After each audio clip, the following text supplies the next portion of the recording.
All right, again, let's do this again. Thank you so much, Victoria, for coming and joining our Tile Network webinar today. You're going to be talking about influences on early mathematical skills, what counts, and you're a research director, psychology at Ulster University. A little bit about yourself. You are a developmental psychologist and with an interest and focus on how children's thinking changes over time. Your research focuses on the development of mathematical cognition in both typical and atypical populations. You also research on cognitive and educational outcomes of children who were born very preterm, very important topic as well. And your work aim is a big one. Your work aim is to develop effective interventions to ensure that children can fulfill their educational potential. All right, hand over to you. Feel free to share your screen. Yes. Yeah, perfect. Thank you so much, Carolina. I'm really delighted to be here today. I find it so funny when you're doing an online talk and half an hour before you start, you can run up to your bedroom, get the makeup on, change the top, and you're ready to go, rather than having to get on an airplane to go and visit another institution.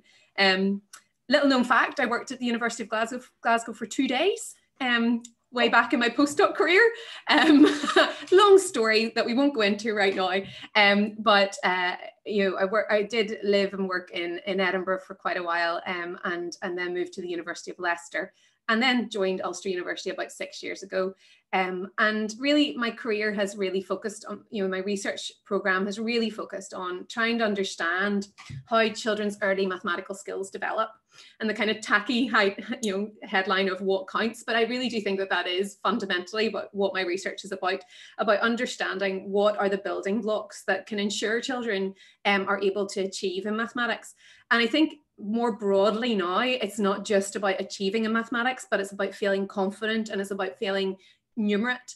And because we really know that there's a huge body of literature that suggests that being able to be functionally numerate, so being able to work out if you're being shortchanged, to work out whether a mortgage deal is a good one or not, understanding furlough schemes, for example, those things are essential for our everyday functioning. And we also know that actually quite problematically about 20% of our population don't have those functional numeracy skills to be able to engage in this really numerate society that we live in. I think that has really been hit home by COVID, for example. Here's one of these amazing graphs that we've seen so many of, that even people who are working for ABC Newsline don't really get how to present data in a correct way, or a way that can even be understood. So this functional numeracy is really important, but I suppose most of my work has really looked at formal mathematical attainment, and we know that children's mathematical attainment is predictive of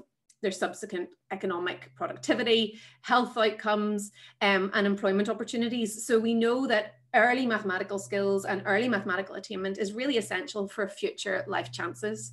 And in Northern Ireland, where I'm based, around 20% of our children are leaving primary school without reaching the expected level that we would like them to be at. So numeracy skills is an issue in the UK. It is an issue in many Western countries. And some of the research questions that we have been asking as a research group have been around doing some international comparisons to try and understand how internal factors, cognitive factors, for example, which, I'm kind of cognitive developmental psychologist, where those factors are coming from and how they explain differences in mathematical achievement. But also, I think more recently, I've become much more interested in the context. And so understanding how context influences children's development. I could see at the start with a really helpful question that Carolina asked about who people are. I can see there's lots of early years practitioners here as well. So obviously that's something that we will be able to touch on. Just before I kind of dive into the research that I've been involved in, I just want to kind of take this high level look at what we think evidence-based education is. And I know this Tile seminar series is all about this, but I know that many people contextualize what they think about evidence-based education in slightly different ways. And I really like the approach of Davies. And it kind of suggests that evidence-based education operates on two different levels. One is using existing evidence from the worldwide research base to try and understand what is good practice, or how practice can influence children's learning and achievement. And then another body of work is trying to establish that evidence, or where sound evidence is lacking or questionable or uncertain or of weak nature. And I will talk to you later on about some of that we've kind of unearthed and discovered. So we can see that evidence-based education is a two-pronged pathway, one of evidence synthesis and the other of evidence generation, and being able to try to help apply that to the classroom setting. So I think it's also important to state what it isn't. And I think it's really important to emphasize that our approach and our research team is very much about trying to collaborate with teachers, head teachers, educational practitioners more broadly. And we really want to emphasize that this approach of evidence-based education is not about taking away from the expertise of teachers. We know that our teachers really know the children within their classrooms, and we want to be able to support them in order to deliver the best content and in the best way, and engage children in a really meaningful way around educational material.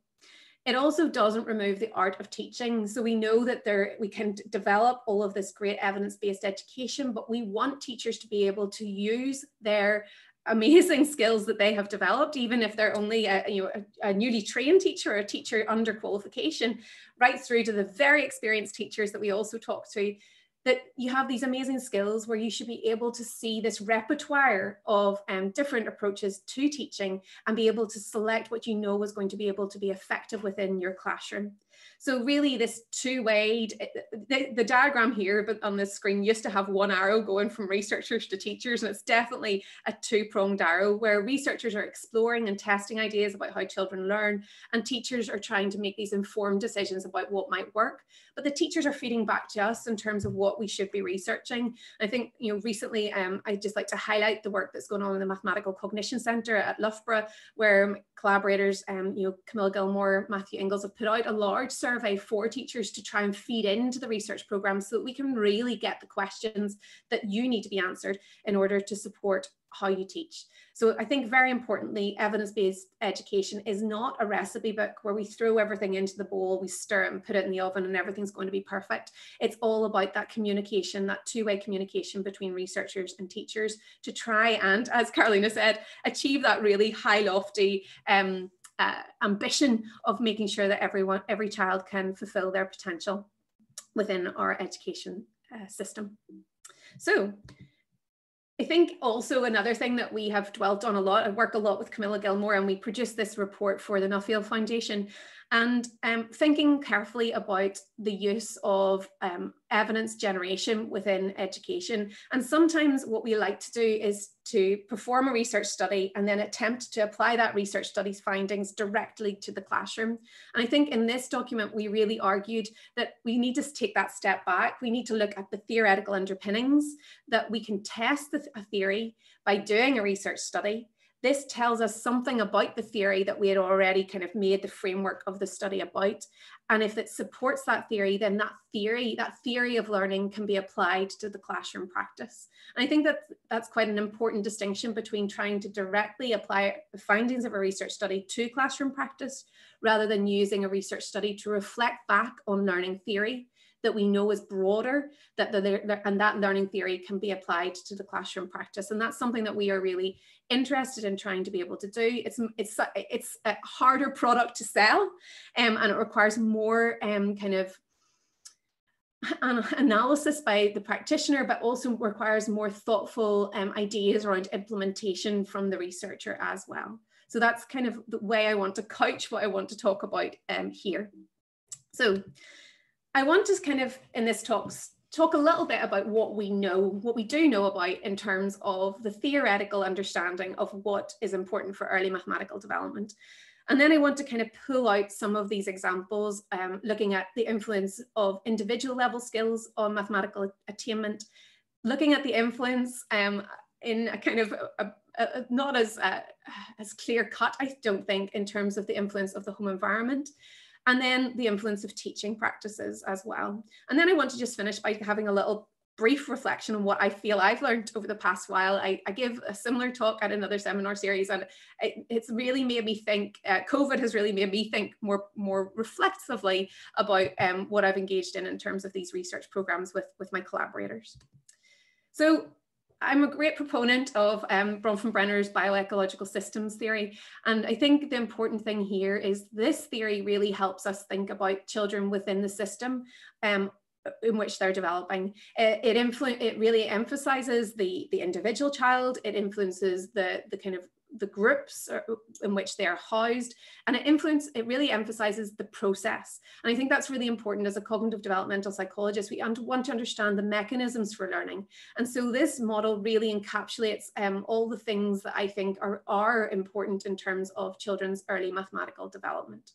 And when we look at children in terms of that individual level, that the kind of core of Bronfenbrenner's model, we know that there's quite a lot of literature that suggests that general cognitive skills are very important for mathematical learning.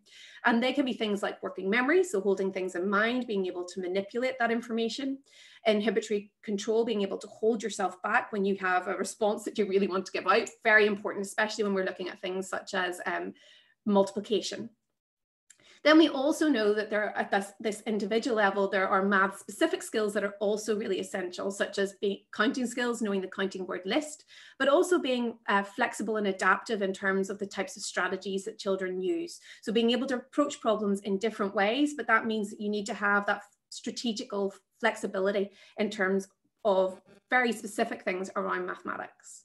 And then there's also a suggestion that children's underlying numerical representations are important. And I'm just going to be able to just show you a slide that kind of describes what that is. It's a very strong argument that suggests that children are born with this innate system that enables them to do approximation and estimation. So if I asked you to compare the set of dots, the set of red dots to the set of blue dots, which has more, you would use this internal representation, this approximate number system, to suggest that the blue set has more. You're using this internal innate system. Now, not everybody agrees with this, but it's quite a strong argument, and it might be something that we can use to harness in order to enable children to learn very early number concepts. However, what we see, as I've just mentioned in the literature, is that some people see a relationship between children's ability to use this innate system, these numerical representations, and outcome measures such as mathematical attainment as measured by a gold standard standardized test. So on the left-hand side, we can see where people have seen this significant relationship, and on the right-hand side, where people have seen a non-significant relationship. So really, in terms of the evidence, we have strong evidence for general cognitive skills. We have strong evidence for these broader math-specific skills, such as counting and flexible strategies applied to mathematics. And then we have this very mixed evidence base around these numerical representations and whether they aid children's early mathematical development. Then we move into the microsystem, or the environment that directly impacts on the child themselves, and what the child can influence themselves directly as well. And we have things here like the home numeracy environment, which has overwhelmingly has an influence on early number development across global studies. Then we also see that there is a mixed evidence base, that sometimes in some studies we see a positive relationship with more generally measured by frequency-based measures. So questionnaires that parents are completing in the home. How frequently do you count up the steps in your house? How frequently do you use measurement when baking? And we see that there is a mixed body of evidence here, that you can see in the right-hand column, a plus indicates a significant positive relationship, NS non-significant, and there are some minuses which suggest a negative correlation. And so here we see this mixed body of evidence that suggests that for some children, this home maths environment is very important, and sometimes we don't see that relationship at all.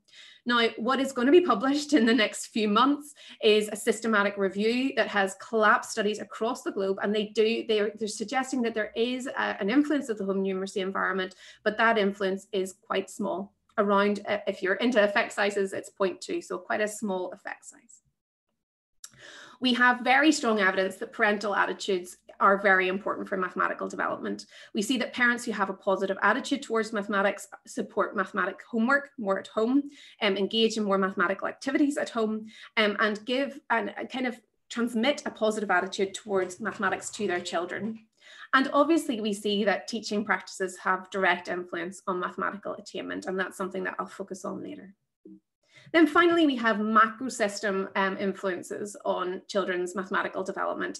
And in Northern Ireland, that macro system can be taken up by some, at least in our context, the Irish language, for example, the language that children are learning. In Irish language, and I know that there is an Irish language speaker here, so I'm not going to even try to pronounce any Irish language words, but we know that the number words in the teens are very transparent. And that we think from the research that we've engaged in enables children to be able to learn their teens, the teen words well, and be able to be more flexible and adaptive with those number words. Also, cultural norms really do seem to influence our mathematical attainment. And one of the explanations for our East Asian countries outperforming countries in Europe, for example, is very, very strong positive attitudes towards being numerate and being able to use numbers in everyday life. So in terms of my research portfolio, I've kind of touched on research across all of the levels of the macro of Bronfenbrenner's model. And really today, I just want to give you 3 examples of these research projects. So the first study that I want to focus on is the influence of these individual level skills. So one of the major issues that we have seen across lots of cognitive developmental psychology research is that we like to focus on components of children's cognition, for example. So what we end up doing in terms of some of the cognitive psychology research that we do is have very unbalanced design. So we use measures that may be the things that we're interested in, and recognizing that we have the limitations of not being able to take these broad levels of measures across the child's development or across the child's cognitive profile. And really, I think Gaia Sharif at Oxford consistently talks about trying to establish studies that have a balanced design, because we want to be able to understand whether certain factors are important for children's development. And if we don't have that balanced design, we inevitably will end up with research that says X is important, but Y is not, but we didn't really measure Y very well, so we can't really tell the difference. So in this study, we wanted to have a balanced design to be really able to get at that question, whether domain specific, so number specific skills, or domain general skills influence mathematical achievement in a very special population of children. And we really wanted to focus on children who are born preterm. Now we know, and before we did this research, we knew that children who are born preterm present with quite specific neuropsychological issues. So we have, as a group, so it's very important to emphasize this is on the group level. So some children who are born very preterm don't present with these issues, but on the main have these issues. And here I'm speaking about babies who are born at less than 32 weeks gestation, so at least 2 months early. And what we see in this group of children is that they display executive dysfunction. So they have issues with being able to inhibit their responses, for example, going back to that model that I showed you earlier on. Issues with working memory, being able to hold things in mind and manipulate them. And visuospatial difficulties. So perhaps thinking about this, applying it to mathematics, being able to line up to 2-digit numbers to be able to do column addition, for example. So being able to do those kind of alignment type tasks. Then what we see on a higher level in terms of outcomes is that children born very preterm also show poorer performance across all school subjects, and that's in standardized tests, but also in teacher rated achievement. And really, their issues with mathematics is out of proportion to their issues in any other academic subject. So very preterm children appear to have these quite specific difficulties with mathematical achievement.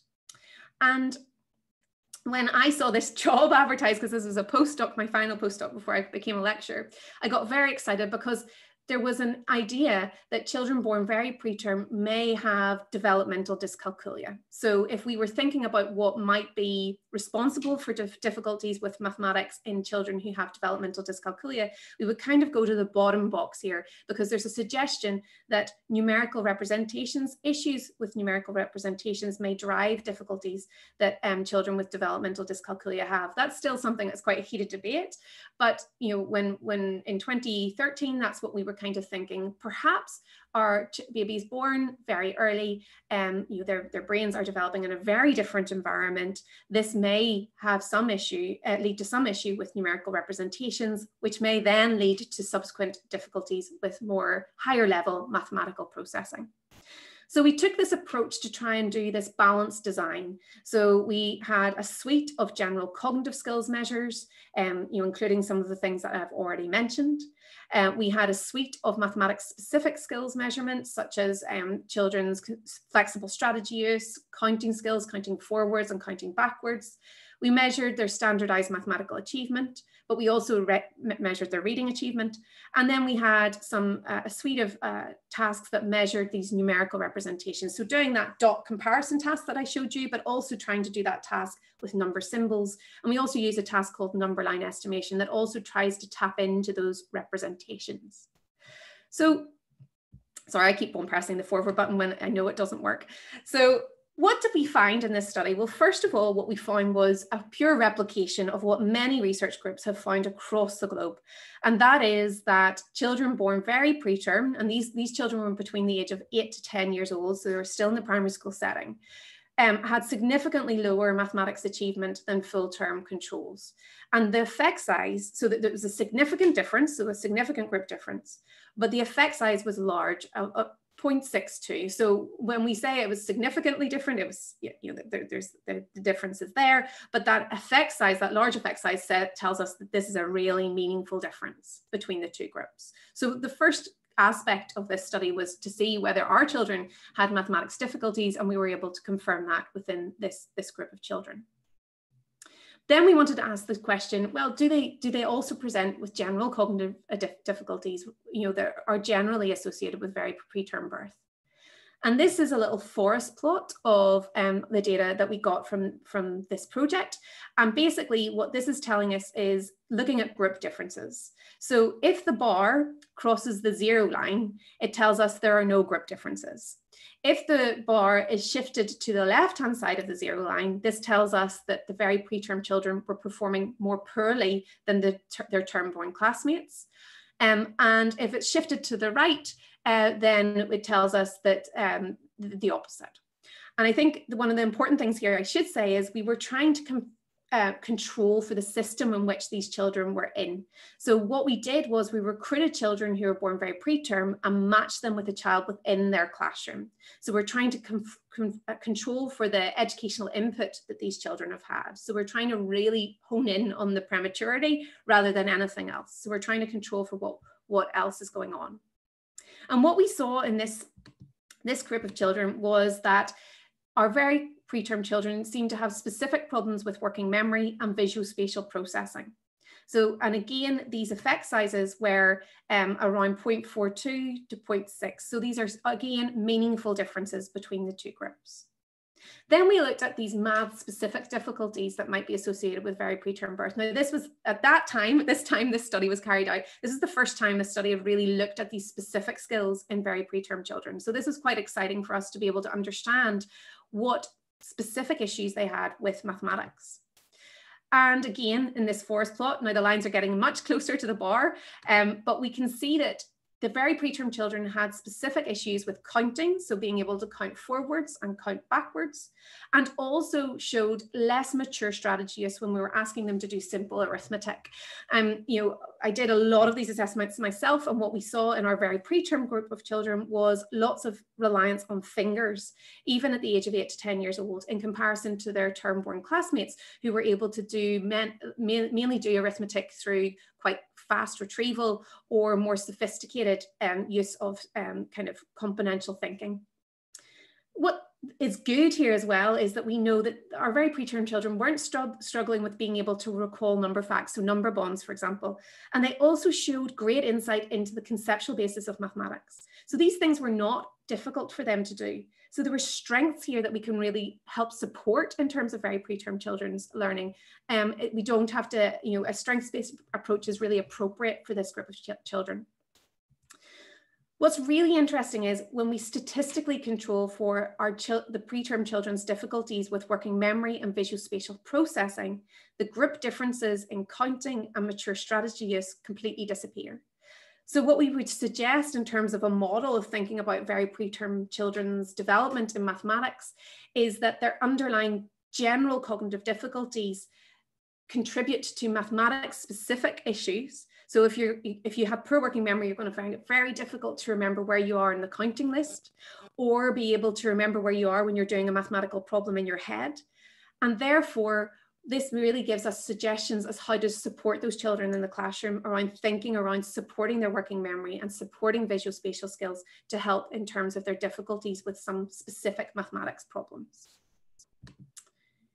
What obviously was the kind of crux question for us was, do these very preterm children present as if they have dyscalculia? Do they have issues with these underlying numerical representations? And as I've described to you before, if the bar crosses the 0 line, there are no group differences. And what we saw was no differences in terms of numerical representation performance within our very preterm children. So it really suggested to us that this was not the area that was the problem. And this was very interesting because at the time there was a great push towards training children in these types of comparison skills, very preterm children in these comparison skills, to try and boost mathematical achievement. And what we would suggest is that would be a really ineffective use of time in terms of trying to intervene with our very preterm children. So as I've said, these very preterm children are struggling with mathematical achievement. The difficulties that we're seeing are moderate to large, and it really does seem to be the general cognitive skills that explain the differences. And in fact, we've been funded by Action Medical Research, the funders of the first study, to follow these children up. And what we see is when we go to secondary school is that, yes, our very preterm children are developing, they are learning mathematics, but the group differences that we saw in primary school at 0.6 effect size is exactly the same in secondary school. So the difficulties that our very preterm children are experiencing in primary school are being just echoed into their secondary school education. And I can talk about what's happening with those children in a little more detail if we have time at question time. So what do we want to do with this? We do all of this beautiful research and we find these issues for children and we find these strengths of children. And what we want to be able to do is translate that, take the evidence and translate it to something that is actually helpful for teachers. And what we knew from a collaborator involved in that project, who led that project, in fact, Sam Johnson, from a previous study, was that teachers really felt that they were not sufficiently trained in how to support the learning of preterm children in the classroom. Only 14% felt that they had sufficient training. And I think what's slightly more alarming actually is that educational psychologists, only 25% felt that they had sufficient training. And the majority of teachers and EPs said that they would just really like some more evidence and more information around strategies they could use to support preterm children in the classroom. So Action Medical Research bolted on some funding for our follow-up study when we assessed the young people when they were adolescents to develop this resource called pretermbirth.info. And it's a 6-module training resource. It probably takes about an hour for teachers to go through from start to finish. It describes the preterm phenotype. It describes what prematurity is in the first place. It goes through what types of issues preterm born children may face in the classroom. Again, not all children will experience difficulties, but as a group they do. And then it really gives some very clear support of what teachers can do in the classroom to help support very preterm children when they're struggling, specifically learning mathematics. But there's some more stuff as well that we've seen from our studies around social difficulties, etc. And what's been really brilliant is we were able to do we wouldn't describe this as a majorly robust trial, but we were able to do a pre-post-test analysis of teachers' use of this resource. And we can see that overwhelmingly, the grey bar is the dark grey bar is pre, the light grey bar is post. And in terms of percentage of people agreeing or strongly agreeing, we can see massive increases in teachers saying that they feel equipped to support children's learning of children who are born preterm, confidence in supporting, receiving sufficient training, and that whether they would even think about whether a child was born preterm or not when they saw a child who was struggling.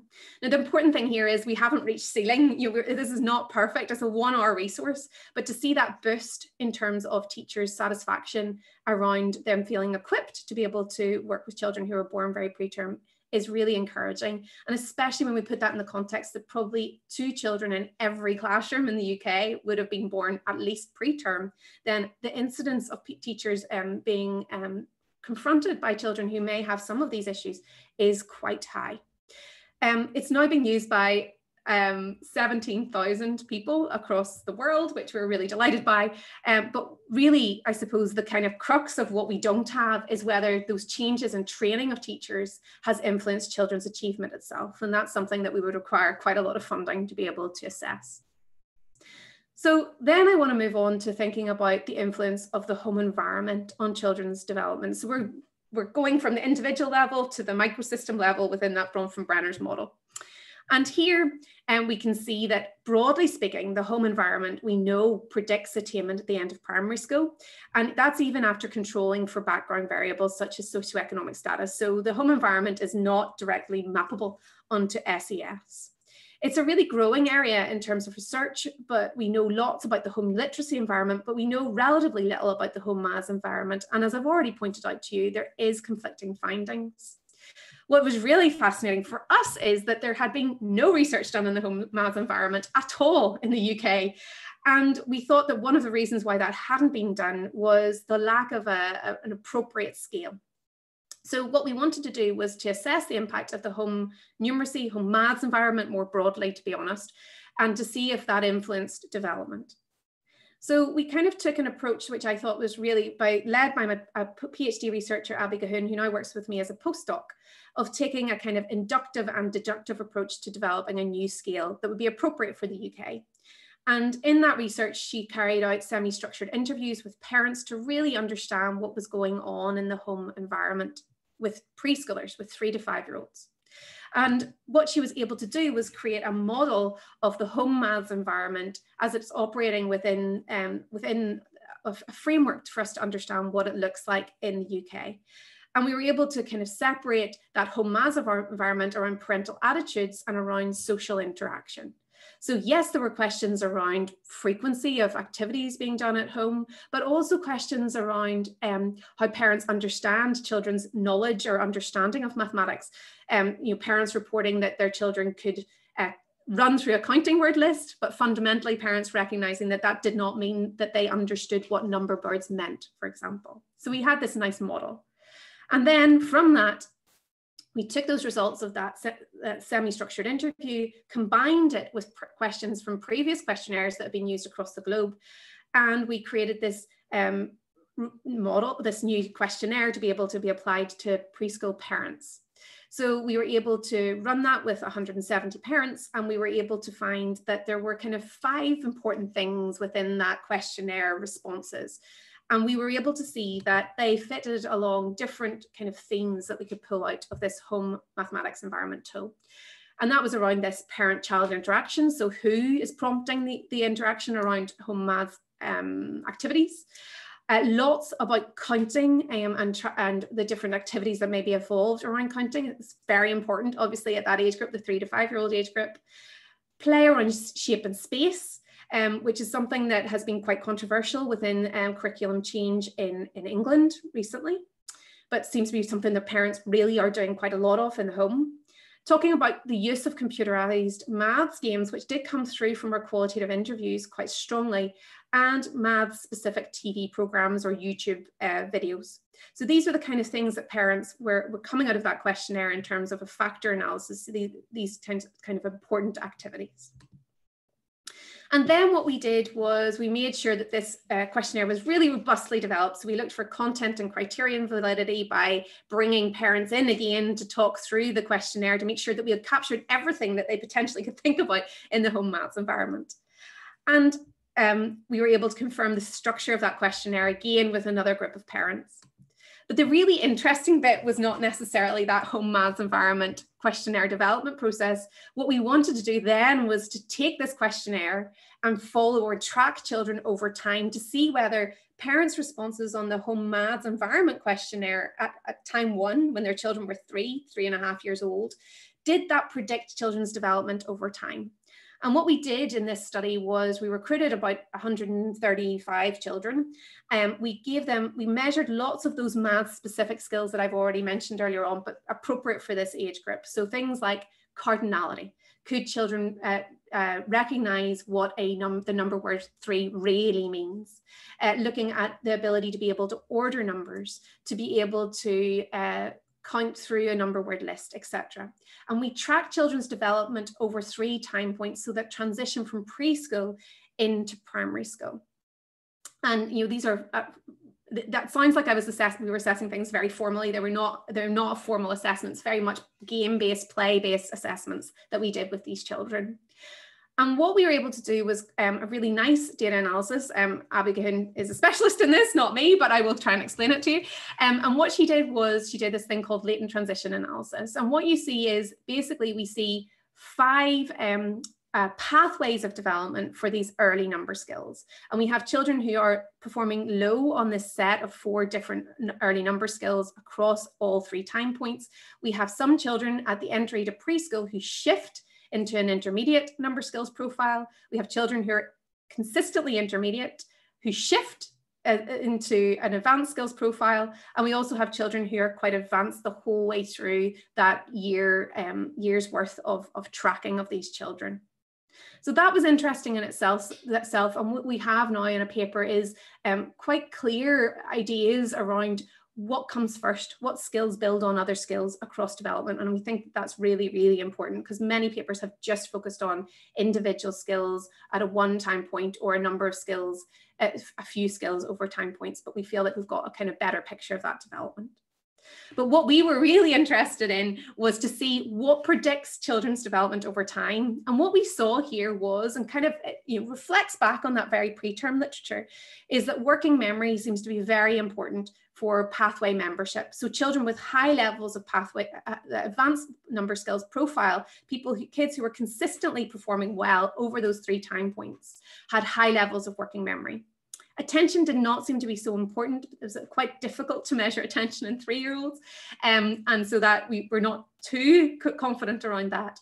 General vocabulary is really important. It predicts this pathway membership. And we're talking about vocabulary in terms of children's receptive vocabulary, about general terms, not about mathematics specific vocabulary. And this is really being reiterated by Charles Hume and Maggie Snowling, for example, that broad vocabulary skills are essential for mathematical development in the early years. Socioeconomic status did predict pathway membership as well, but our home maths environment tasks questionnaire didn't predict development over time. And this for us is really interesting, because we robustly developed this tool that really we do think directly reflects what's going on in homes in the UK. When we did this type of analysis, we see that working memory, vocabulary skills, socioeconomic status are predictive of pathway membership, but the home environment measure is not.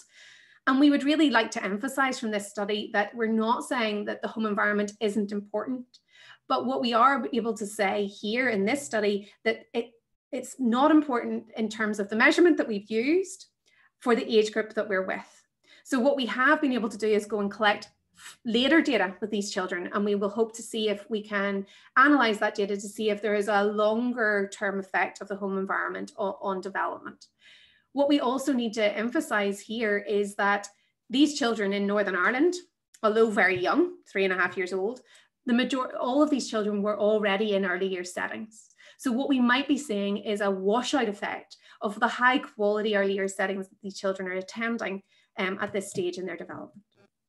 So I just want to finish by giving a very brief overview of something that we've done around that kind of higher level macro system in terms, or the microsystem, I suppose, really, in terms of teaching practices. And really here, what we did was we wanted to do what Davies suggested was around literature synthesis. And we wanted to focus on synthesizing the current literature on mathematical interventions, and really not necessarily targeted interventions for children that we have, for screening, that we're saying that these children are really struggling, but more broadly for the whole class. And the Nuffield Foundation were really kindly funded this, which is quite unusual to be funded for a systematic review. And what we were looking at was interventions really change as a deviation from existing teacher practice. And as I've already said, not focusing on children who have mathematical or diagnosed mathematical disability, for example, but more broadly across the classroom. So we were really not including studies that were screening children into intervention trials. We pre-registered this systematic review to make sure that we were good researchers and followed a strict protocol. And within the Nuffield Foundation final report, we included studies that use rigorous intervention studies, so randomized control trials and quasi-experimental trials. And all of the papers that we were looking for across the globe included children between the ages of 4 to 11 years old, and they were in-class interventions. And what we found at the start for the per postdoc was over 10,000 papers when we did a big, massive literature search.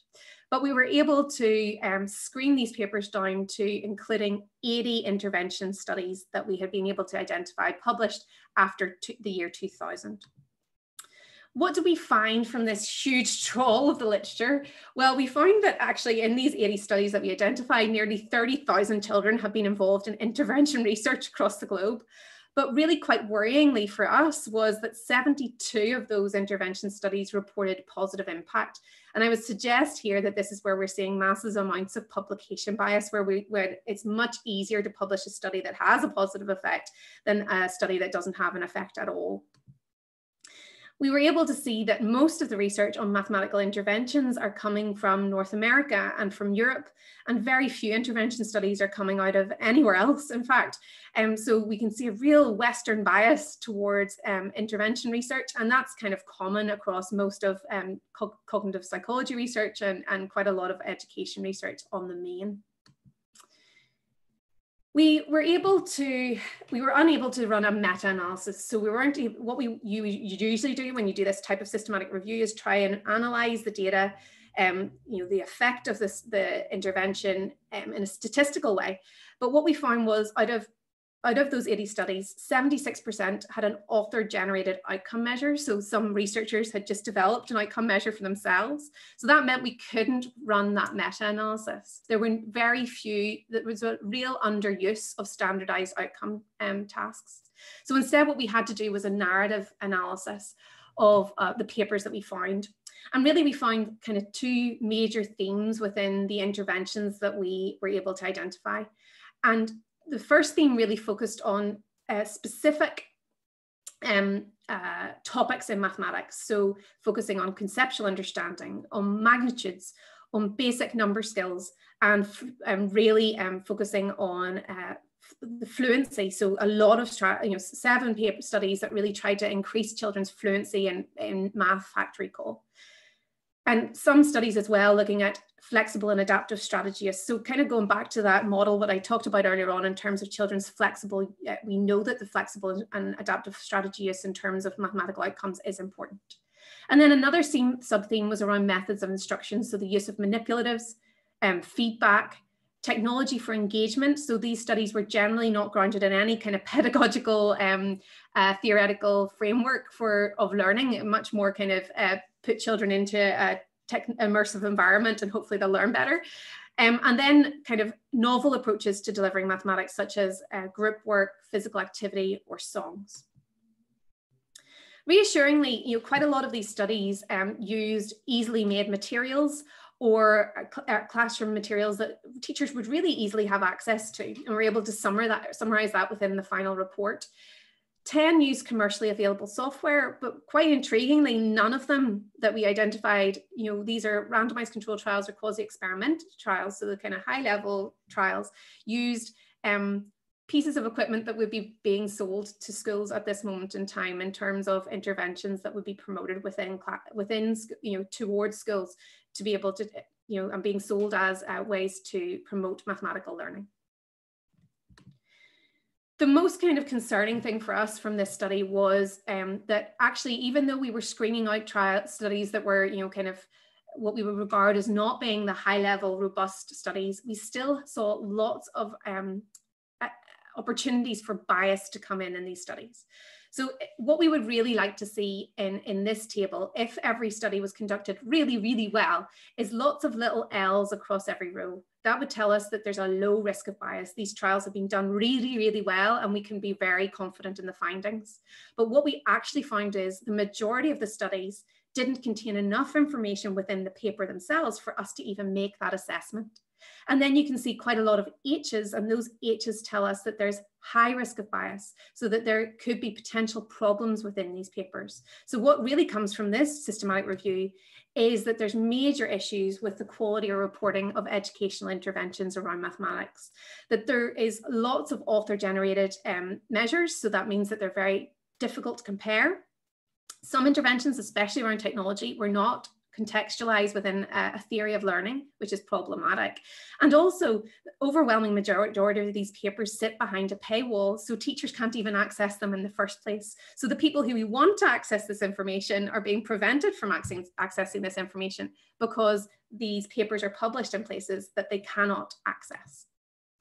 We did get some evidence for promoting or changing practice around getting a fluent grasp of mathematics facts, getting these wide banks of strategies, appropriate use of manipulatives, giving good timely feedback, and variation in how we deliver content. So we had some good evidence for that from this systematic review, but lots of the research that we identified was highly problematic.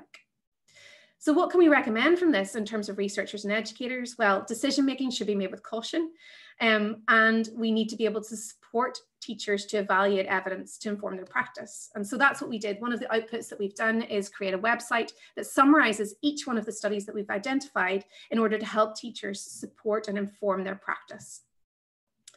For researchers, we really need people to encourage people to make sure that they are using rigorous methods when we're doing these types of trials with 30,000 kids involved. But also we need to develop coherent outcome measures. And there's a whole process called the consort process where we can come together as a research community to decide on outcome measures, and not just a research community, with teachers and educators more broadly, so that there is an ability for us to compare across interventions. And this has kind of been, it's not just me saying it, which is good. Mark Schneider, the director of the Institute of Educational Sciences in the US, has also called for this earlier on within this year. And we really need to encourage standard reporting practices, especially in trials, so that we can do this kind of really important work of evidence synthesis. We can generate evidence all we want, but if we can't synthesize it, that research really is just lost in terms of our practice. So what have I learned? I'm going to finish in 3 minutes. What have I learned from this being engaged in these types of research processes? Well, the first thing is I really think that as researchers, we should never oversell our findings. And I think that recently myself, Camilla Gilmore and Lucy Cragg published this brief, I think, a really accessible paper in the Chartered Education College journal. And what we were able to make the point here was there are many studies that investigate the link between factors and performance, not necessarily learning. That we are really good as cognitive psychologists is focusing on a narrow set of skills. And we also have loads of evidence that's correlational, but we don't necessarily have the intervention data to say this causes X causes Y. And so I think it's really important for myself as an academic that I keep on coming back to not overselling my findings, to make sure that those limitations in the paper are really drawn out. And we don't oversell our findings to educationalists as well. I think it's really important. I think that I want to be a person who contributes to building theory, and that means that synthesis is essential. So that evidence synthesis may not seem so exciting, as it's definitely not as exciting as going out to preschools and assessing kids and working with kids directly, but that evidence synthesis is absolutely fundamental and essential. And that means that we need genuine interdisciplinary collaboration. And that's, for me, this is probably the most satisfying piece of work that I've been involved in recently, funded by the Education Endowment Foundation around early years and key stage 1. This is a rapid evidence review. And we worked with our collaborators in education and educational practitioners to develop, to synthesize the evidence, and then to make a really accessible, well, we hope a really accessible resource for teachers that describes the developmental psychology thinking around the development of number, operations, geometry, and spatial thinking.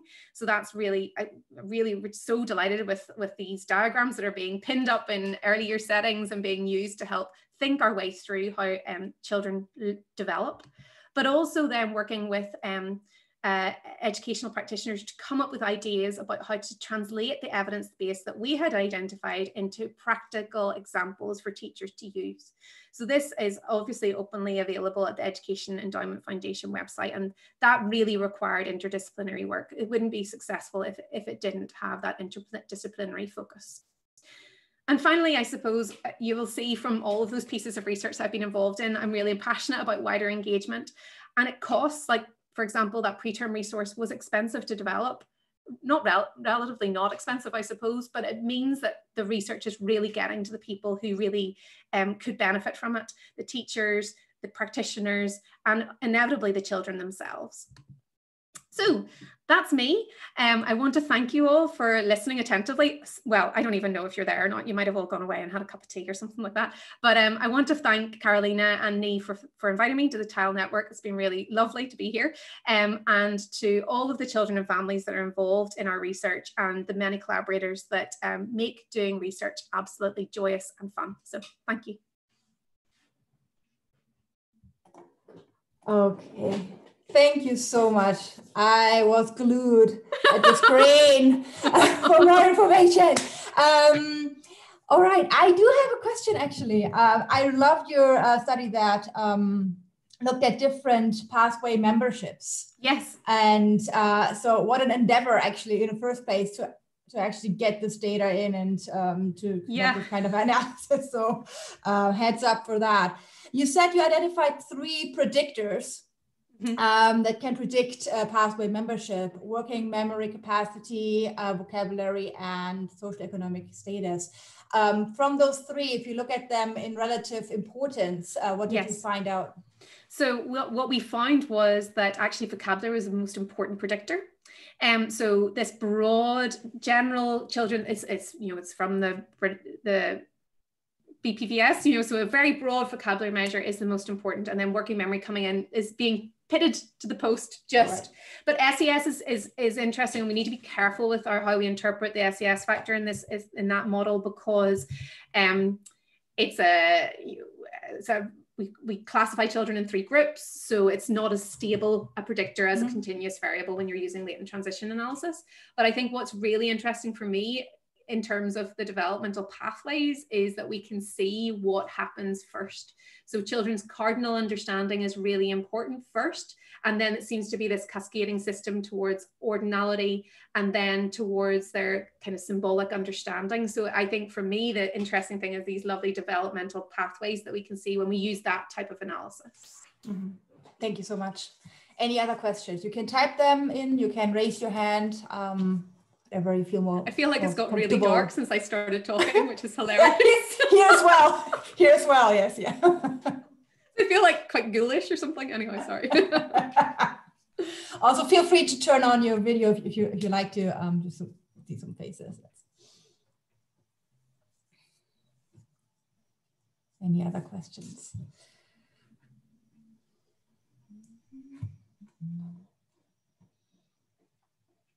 I feel I should put on some music again.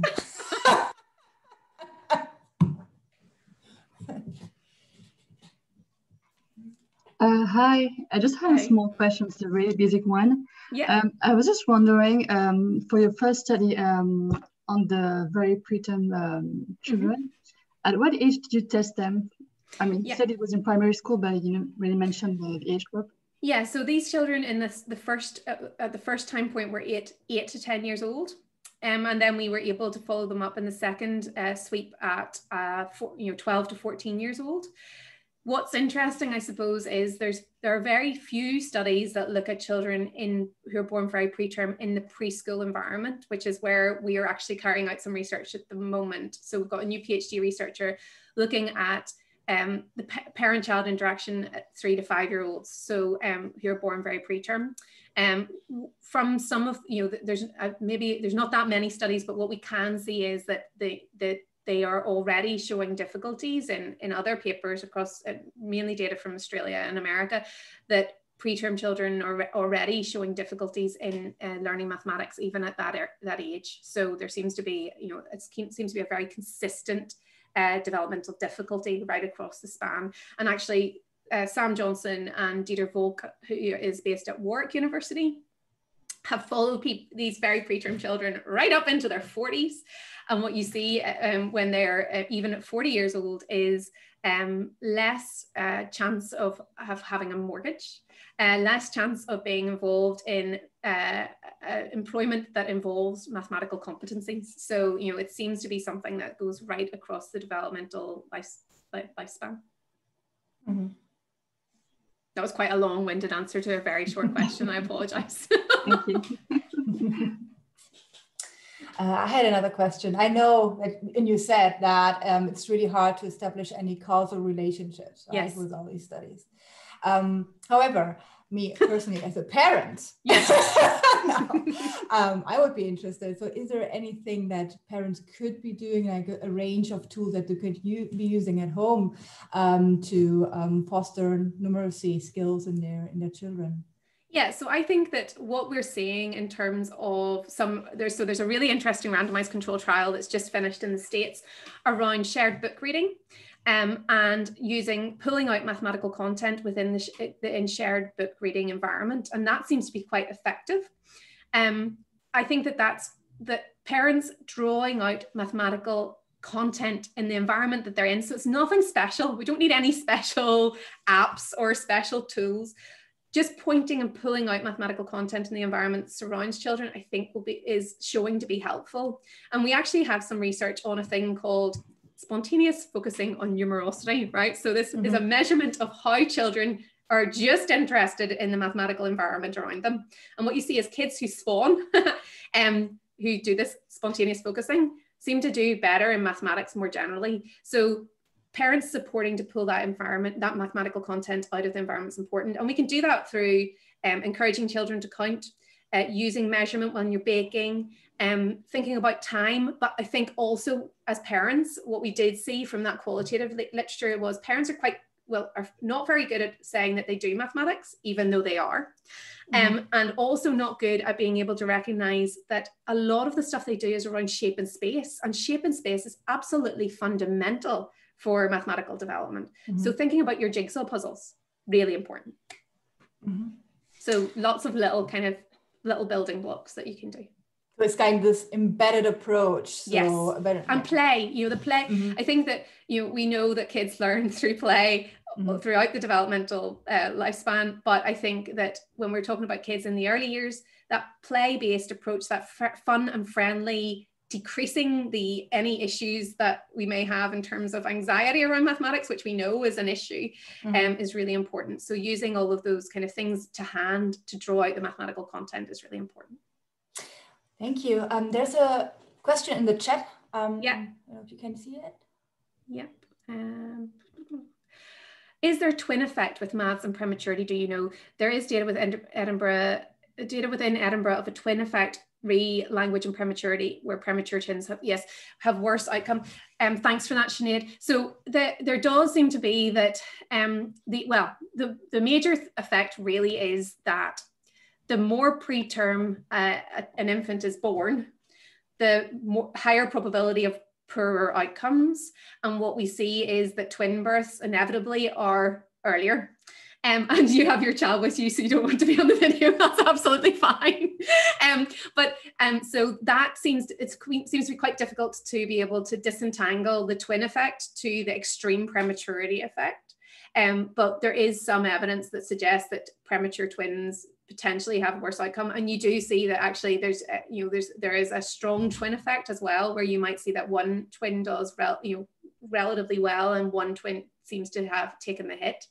But it is quite difficult to be able to differentiate between extreme prematurity and the twin, because obviously we don't have as many twins, if you know what I mean. And in our sample, we only had 2 twin pairs. So not that many. Neve, I can see Neve's hand. I so enjoyed that, Vix. Thanks so much. That was a real thank you for inviting me. Joy. I love it. You know, when Irish people present, it's like 3 talks in one because we speak so quickly. So I know, I'm so sorry. It's like total value for money. So it's great. Thanks so much for that. I suppose we were doing that thing that we always do. My collaborators on the call as well. And so we were doing WhatsApp in the middle of it with questions that were relevant to our research. Yes. And one of the things that we were talking about is the tools you have in relation to prematurity assume that teachers will know that they have those kids in their class. Yes. Yeah. So that is a really important point. And actually one of the things, so this research that I was involved in was ultimately based at Leicester University, and Leicestershire County Council and Nottinghamshire County Council, I'm not sure if any others have, but have really changed the school entry forms for children, where they ask about birth history, so that they can establish if a child was born preterm or not. Now, we have to be really careful because, as I've said, not all premature children will struggle in the classroom, but having that indicator as if a child is showing, and we see in prematurity, children who are born preterm, inattentiveness, and maths difficulties, and then some social interaction issues. That seems to be the kind of phenotype. So at least if a teacher has that understanding or grasp that the child was born very early, it's kind of like a little warning bell to keep an eye on. And I think that that's quite important. There's recently been launched by The Smallest Things, which is a premature charity, a kind of preterm awareness award for schools. And that is trying to encourage teachers to get that little bit of information about birth history and that. So yes, all of our teaching, that kind of resource that we've developed is reliant on teachers knowing that that premature child is in the classroom.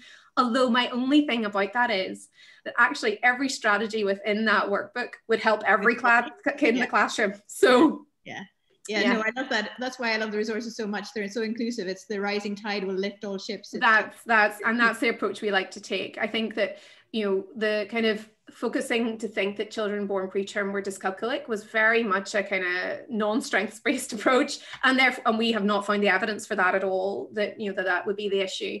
And I think that then really focusing on how we can support those cognitive skills, I think, is a really good way to think about mathematical development more broadly. Because otherwise, even if you did get it at entry point, following it into secondary and where that, Yes, and I think that that's, you know, the one thing that I would say about our adolescents within the sample, very few of them are receiving any additional support.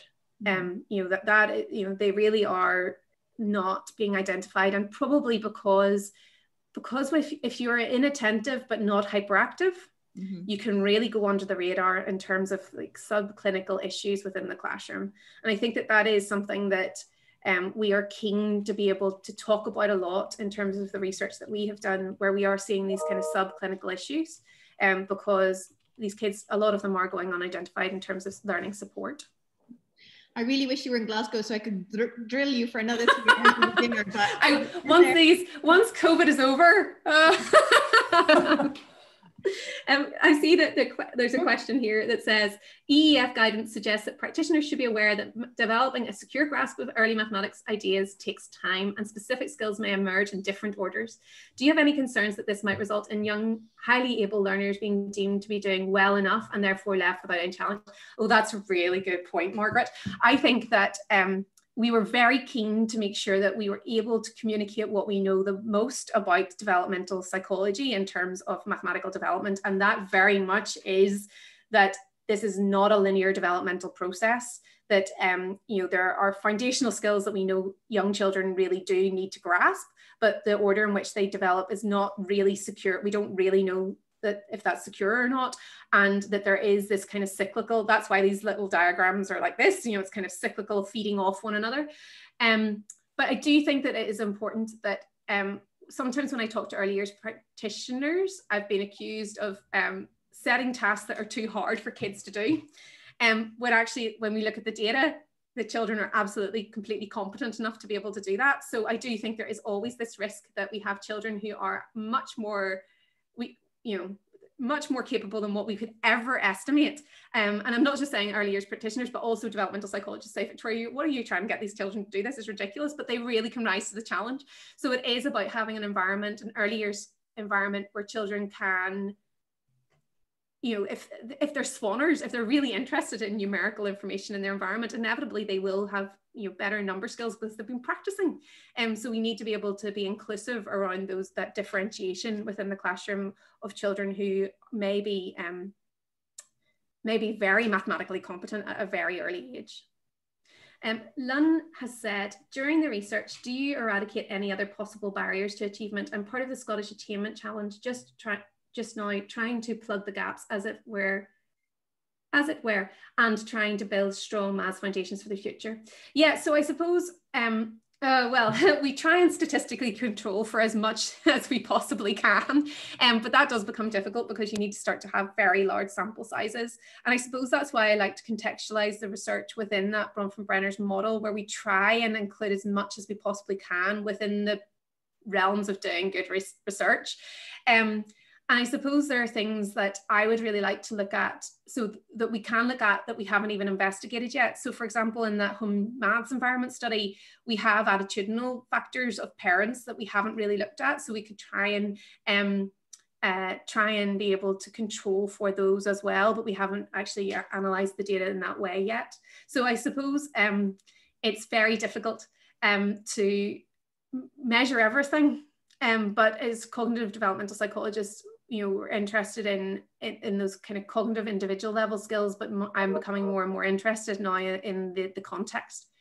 So trying to do that, but maybe not doing so well at it. Fiona says, really interesting as an educator to hear this from a researcher's point of view. We often question why there's less support available for teachers around numeracy compared to literacy. It was fascinating to hear some of the findings. Oh, that's just a vote of thanks. That's just lovely.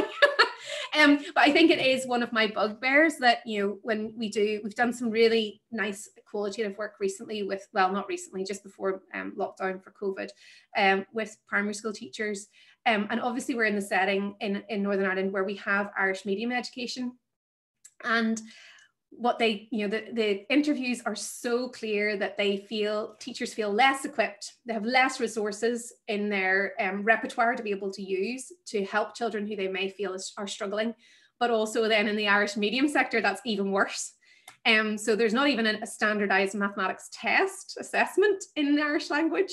So you can just see how that's even it's even magnified even more in terms of issues. So we are really trying to create resources that are useful and helpful for teachers. And we, you know, we're trying really hard to be able to bridge that gap between what teachers want and what is available. I agree, Margaret. Teachers always feel like they don't know what, they're not confident enough, and that's totally true. And the interviews with the teachers that I did recently, just before lockdown, the skill that was displayed from the teachers that I interviewed was phenomenal. The best quote that I had was, and you know, it's just, then you know when to put that piece of information towards them. And you're like, how do you know? As a teacher, how do you know to do that? And it was just as if the teacher responded was like, oh, well, of course, intuitively, I know how to do that. I just thought it was a phenomenal interview. So teachers are, you know, they sometimes do not recognize the absolutely amazing skill set that they have. Right, thank you. Is there any other question, last minute question? All right, so I'm going to stop the recording now.